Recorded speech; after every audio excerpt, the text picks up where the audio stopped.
What's up, Game Day? I'm Barry Basketball. And I'm Susie Spirit. And we're here to talk about what your child athlete has been learning in their devotional this week.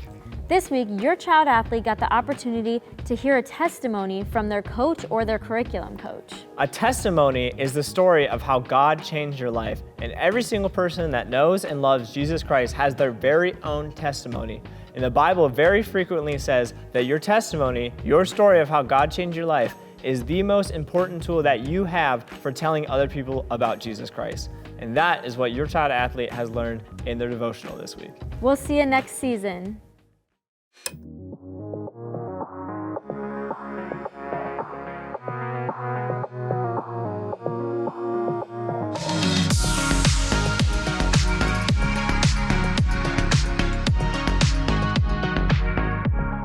Hey Game Day families, it's Christy here again. I am the Director of Children's Ministry here at Grace Church.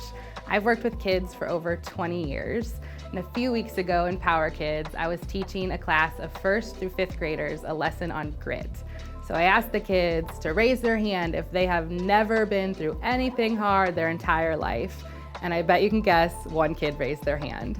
So I asked them to be serious and to raise their hand if they have been through a few difficult things in their life.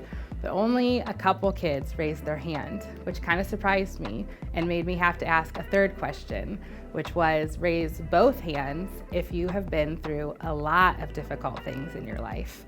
And I was very surprised at how many hands were in the room. It led to a great conversation about grit and how we get through difficult times. But our kids today are dealing with more difficult things and more difficult pressures than we would want them to have to deal with, or that maybe you or I have had to deal with ourselves in the past. Last time I recommended a book for you called Seen. It's healing despair and anxiety in kids and teens through the power of connection. I cannot recommend this book enough to you, even if you don't have a kid that's currently struggling. But the good news is that you, the parent, can have the greatest impact in the life of your child. You have the power to heal your kids with your love and empathy. Last time I shared the tip with you to show up. And today I want to share a second tip with you, and that is to speak life. Kids today are surrounded by negativity. Negative thoughts, negative things around them, negative things that kids are doing to them. It actually takes 3 to 5 positive things to combat one negative thing that happens in their life. In my family, we have a rule. My nieces and nephews know this well, that if you say something mean to your brother or sister, then you have to say 3 nice things back to them. It's kind of just the family rule. Everyone knows it. The minute you say something mean to your sibling, okay, 3 nice things. I'll tell you, even I have had to do that before. But the good news is that with positive affirmations, especially on repetition, our brains can actually rewire. It has the power to transform our minds. Romans 12:2 says, "Do not conform any longer to the pattern of this world, but be transformed by the renewing of your mind. Then you will be able to test and approve what God's will is, his good, pleasing, and perfect will." Positive affirmation has a power to transform. This might be an area where even you struggle. And so I would encourage you as a family to daily show gratitude. Maybe at the end of dinner, at the end of your devotions, at the end of the day, tell 3 things that you're grateful for and have everyone in the family do the same thing. Gratitude is a positive affirmation, and through repetition has the power to transform. Another tip I would give you is to use the think test. So spell out the word think. So when your child shares something negative with you that someone said to them, or something that happened, or a thought that they had, ask them to think. T, was it true? Is what they said to you true? No, it was a lie. Tell them 3 positive things about them that combat that lie. Then go to the H, was it helpful? I, was that inspiring? N, was that necessary? And K, was that kind? When we practice gratitude, when we practice the think test, we can transform our minds, we can rewire our brains, and this really helps our kids that are struggling. A verse that I use with kids all the time And in fact, I use it in my life all the time. When you walk into my house, it is the first thing that you see is Philippians 4:8. And it says this, "My brothers and sisters, whatever is true, whatever is noble, whatever is right, whatever is pure, whatever is lovely, whatever is admirable, if anything is excellent or praiseworthy, think on such things." So use Philippians 4:8, use the think test when you're encouraging your kids.